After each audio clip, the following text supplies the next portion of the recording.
The night she cornered me in the kitchen, wearing nothing but a silk robe, I knew I had to tell Chike. But how do you tell your best friend that the love of his life is trying to ruin you? Chike and I had been friends since we were kids. We grew up in the same dusty village, running through the fields barefoot, stealing mangoes, and sharing everything. We moved to the city together after school, chasing our dreams. He was my brother in every way except blood. So, when he told me he was getting married, I was genuinely happy for him. When I met Ifeoma, his fiancée, she was everything Chike said she would be: beautiful, smart, and charming. But there was something else about her, something I couldn't quite put my finger on. She had this way of looking at me, like she was studying me. At first, I thought it was just her personality, friendly and outgoing. But then, the looks lingered too long, the touches became too deliberate, and her words, well, they were starting to feel like more than casual jokes. It began subtly. One evening, I was helping Chike fix the broken sink in his apartment. Ifeoma came into the room with 2 bottles of cold beer. "You work too hard," she said, handing one to me and placing a hand on my shoulder. Her fingers stayed there longer than they needed to. I felt uncomfortable, but I brushed it off. Maybe I was imagining things. The next time, she asked me to come over when Chike wasn't home. She said she needed help moving some furniture. I thought nothing of it and agreed.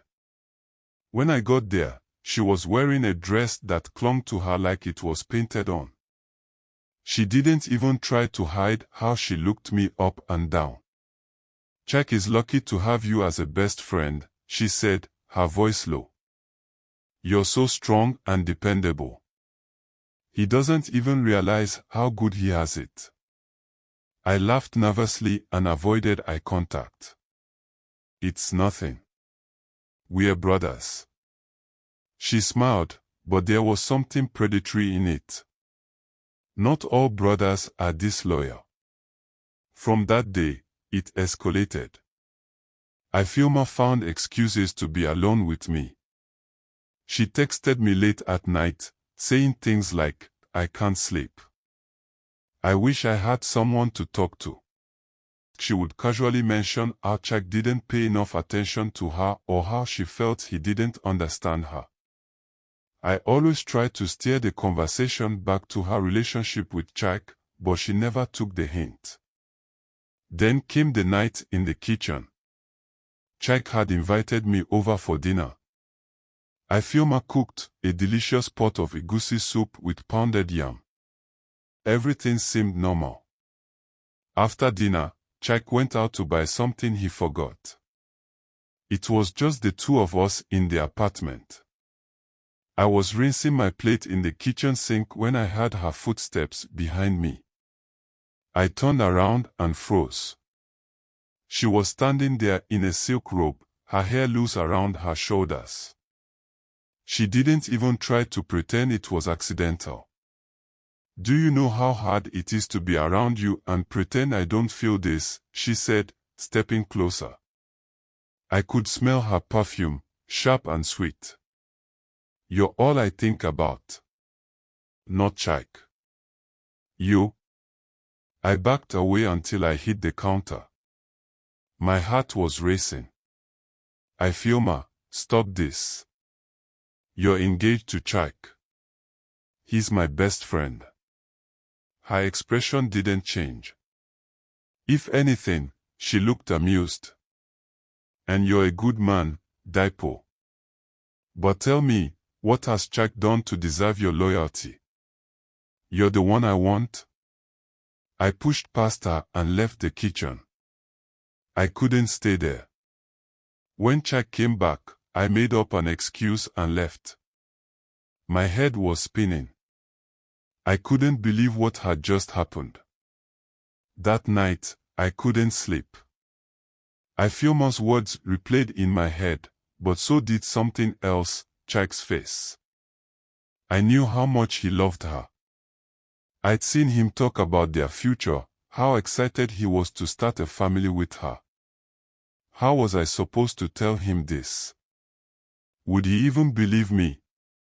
The next day, Ifeoma sent me a message, "Don't ruin this for me. For us.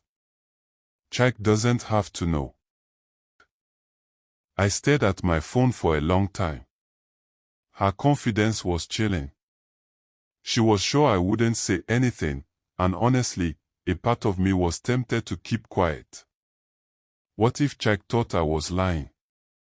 What if it destroyed our friendship? But deep down, I knew I couldn't live with myself if I stayed silent. Chike deserved to know who he was marrying. I called him and asked to meet. When we sat down, I didn't sugarcoat it. I told him everything, her texts, the way she acted, what happened in the kitchen. At first, he laughed like I was joking.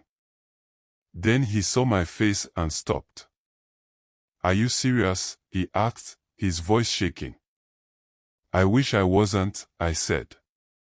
Chike didn't say anything for a long time. He just sat there, staring at the table. Finally, he got up and walked out without a word.